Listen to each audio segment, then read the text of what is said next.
All right, everybody worldwide, you're now tuned into Motivation and Confidence, where we help you do your daily best. And I'm your host, Tom Danger.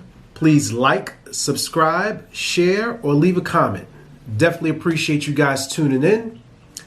And this week, we're going to talk about fear. I had asked a question in the IG story about a week ago as to, do you face your fear? And 98% of the people on that poll said no, they do not face their fears. And it had me to start to question myself as to, do I face my fears? I have a saying to where I believe that all of us should get comfortable with being uncomfortable, right?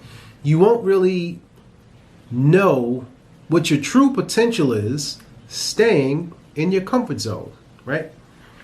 And one of the ways that you can test where you are, I always talk about the DISC assessment.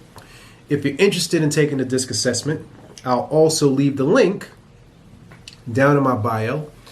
And if you take the assessment, I will give you 20 minutes free consultation just to break it down and let you know of all the items, what the one superpower is that you have, so that you can function outside of your comfort zone, if that makes sense. Okay? So for me, one thing that I've done recently is I pushed myself to do lives. I have no idea why I get so nervous when it comes time to go live on social media. But I push myself, and I noticed the benefit of it has been when I go live, I get a chance to interact with the audience directly, which is really, really cool. I think part of the reason that I used to be sort of fearful of it is because I didn't think that, I didn't think anybody was going to watch it. And for the first few times, to be honest with you, no one watched it at all. You would look to see if anybody's in the room and it stays at zero, but you have to always give yourself a certain level of enthusiasm, whether it's one person in the room or 1,000 people in the room. The energy level should be the same. The information that you're willing to provide should come with the same amount of energy. You shouldn't just gauge it on the sense of I got a bunch of people in the room, so let me turn it up. No. If you're always turned up, stay turned up. If you're always mellow, stay mellow, but don't be fooled by the numbers. But back to what I was saying, facing your fears, that was one small thing that I wanted to encounter or to engage in so that I could see how I could better connect with the audience. And I always like to share a story. So I'm going to think back into my many childhood stories of things that I've been through. Because we always, the theme of the podcast is to talk about confidence. And I think a lot of my confidence comes from getting into confrontations with people that I didn't want to, that I was pretty much threatened by my mom to say, if you didn't fight a person, I'm going to beat your ass. So there were several occasions where, I was that soft, gentle kid, and I would just let people push me around and take my stuff, and I wouldn't do anything just because I would not want to engage in confrontation. And I remember there was this one time where I was riding on my roller skates, and this kid named Tony kept pushing me. So my mother said, if you push you one more time, you better take them skates off and you better kick his ass. He pushed me one more time. I fell. I took my skates off. I started running through the street with the one skate, trying to swing and hit Tony. And I think I hit him with the skate, and his mom seen it. And she's like, what are you doing? And it turned into this big ordeal, and his mom and my mom got into it and everything else. Follow me with the story. So because I faced Tony, and Tony he's a mischievous guy. He would just cause trouble just because he just caused trouble. That's just what he did. And I was about 8 years old when that happened with my skates. Maybe 7, 8 years old. Fast forward to the 8th grade, Tony was the same dude picking on people and messing with them.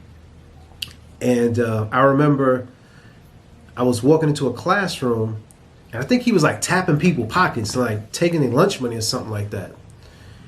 And everybody was afraid of him. And when he came to me, I think he tapped my pocket. When he tapped my pocket, I picked him up and I body slammed him, right? And never the tough guy. I'm not trying to put out tough guy persona. I am not the tough guy. I am peaceful Tommy. Until you mess with me, that's a whole nother story, right? Body slammed him. From then, people was like, oh, Tom ain't no punk, right? No. Tom had the insight because as a kid, I was forced to face him knowing that I had the ability to, if I wanted to, hurt him or at least defend myself. Let's state it that way. I have the ability to defend myself, and from there I faced that fear. So when it came to confrontation with this guy, it was sort of like, let's bring it. We did it once before. Let's do it again. Aside from little things that happened as a kid, let's fast forward to where more recently, well, a couple of years ago, I had to give a thank you speech when I won an award at Columbia Business School. And at the time, the dean was Glenn Hubbard. For those of you who know who that is, pretty prestigious guy.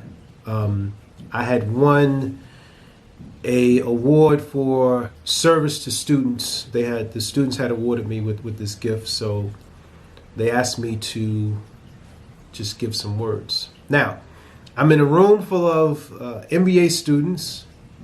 Don't have an MBA, have no desire. All the power to the people that want to do that.